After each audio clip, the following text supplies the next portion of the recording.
Morning, everyone. Starting the day. Just left the hotel. We've gone, I don't know, 500 yards. Not very far so far. But we're just getting ready to get up onto the trail. So I'm going to switch the camera around so you can see where we're going.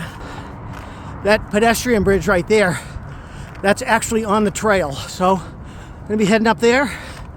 And we're going to start with some trail miles. So it's a 12-mile day today. So hopefully we get there early, and that should make it for a much easier evening so that we can get going tomorrow right away. We really overdid it on day one, but we've learned our lesson. So anyway, we'll catch up with you in a bit. Okay, we've got to do a little rock scramble here. But this is why they call it the Green Tunnel, right here. This is not the only green tunnel, this is just one of many, but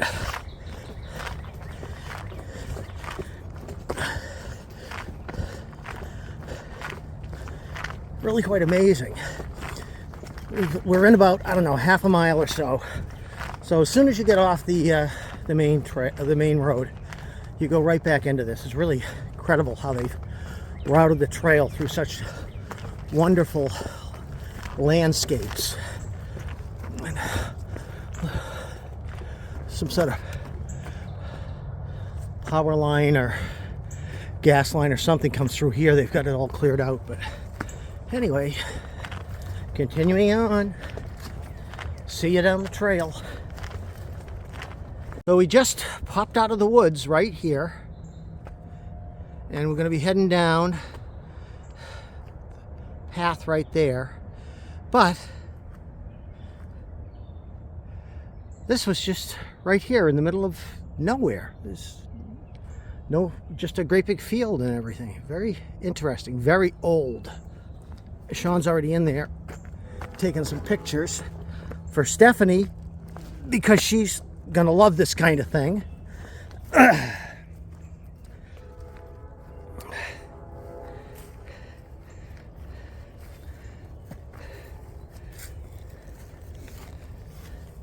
Did you see the ones over here on the wall?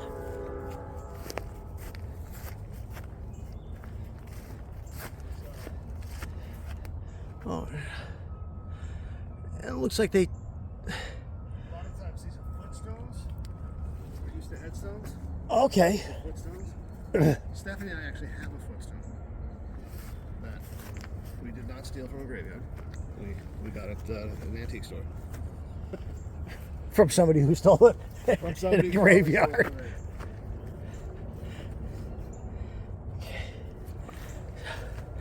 Very interesting.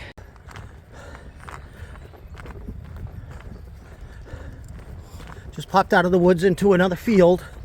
You can see they grow corn and stuff like that. And these fields are all maintained to a certain standard because the Appalachian Trail Conservancy requires it, but they have an agreement with the farmers here who will raise the things under certain conditions. So types of fertilizer and farming methods and so forth. They wanted to maintain some historical significance, I guess, to the area. So anyway, Sean is back behind me, and I don't know exactly where, but it's a good bit anyway. So I just got here, and we're about to head into the town of Boiling Springs.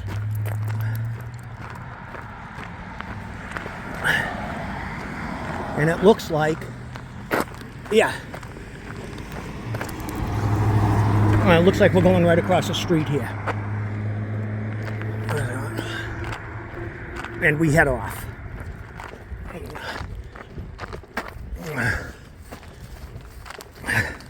So you may be wondering how it is that we know where the trail is, and obviously there's a trail on the ground here. But they post blazes, they're called. Just a little dab of white paint on trees or posts or something that mark where the trail is. And see if you can see it. I'm going to zoom in. That's a white blaze. And that's all the way across the field from where I'm standing. So that's how you determine where they are, where the path is. So anyway, we'll catch up in a bit.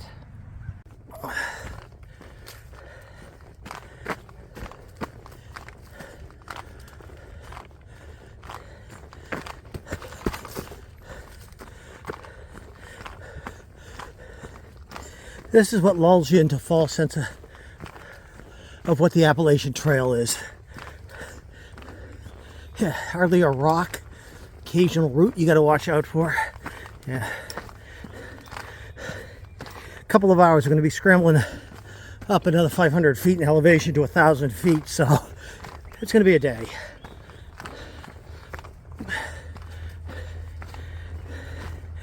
And we're coming out to another field.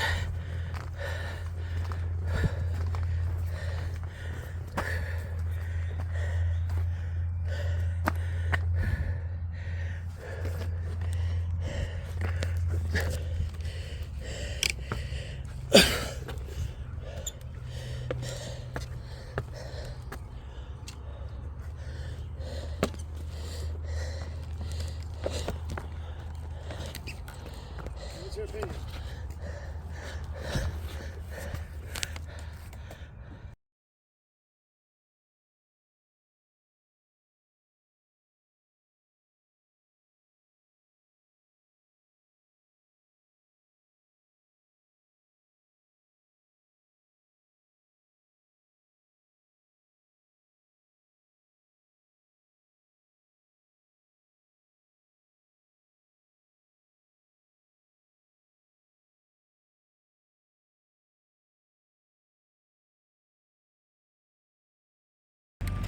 The streets come, and then there's a square park.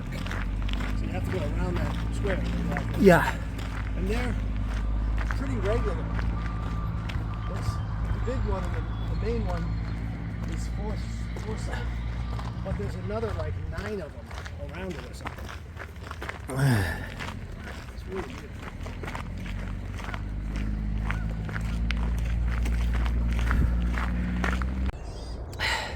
So everything about the Appalachian Trail when you're doing it is about firsts. So we just came out right there. In fact, as I continue filming, we'll see Sean come right out of the woods.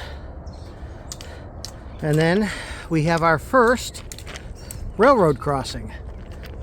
And as Mom taught us to look both ways. Oh, my foot stuck.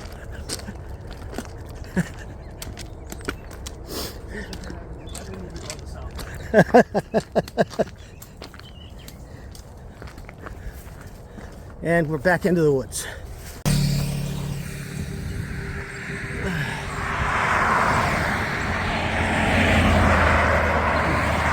So we just came from across the street right there from that forest, and then we came out into this open field area here. And now we're going to take the path over that way and head up into the stand of woods, which you can't see, and we'll be off. So we're standing atop Center Point Knob. Yeah, you can see off in the distance, but it's real hazy, so it's hard to see, but we've gained some elevation. And then we're going to be off that way here shortly. And there's Sean filling out the book at Center Point Knob. We're at the box that's posted on the AT for Center Point Knob. And Sean wrote something in the book there. And then we're looking around, and I don't know, look at all the mountain laurel underneath there. But this was right there on the trail. So Sean looking very much like John Muir here. So John Muir had a beard down to here. yeah, but he stood next to rocks and stuff all the time. Stood next to rocks. Me and John. Okay, so we're in a field outside of Boiling Springs, and as you can see, we're heading back in towards the hills. So we're going to go up about 500 feet from this elevation. So we're going to be over 1,000 feet. That's not at the highest that we've been so far, but because we were higher on day one, we were coming out of Duncannon, total elevation, but I think we're on 1,200. But yeah, we're I guess somewhere in the 500 foot vicinity above sea level. So we're climbing 500 feet, but that makes us 1,000 feet over. So anyway, Boiling Springs, very nice town. Sean had to buy some new shoes because his feet were bothering him. So we were there for, I don't know, probably an hour, hour and a half. But it's a nice little town, but noontime, we're heading out. We only have 4 miles or so. So we should be there at a reasonable time.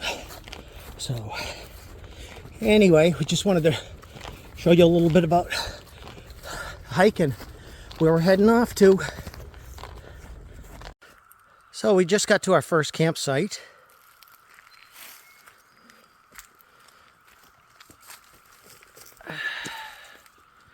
And there's my tent. There's Sean's hammock.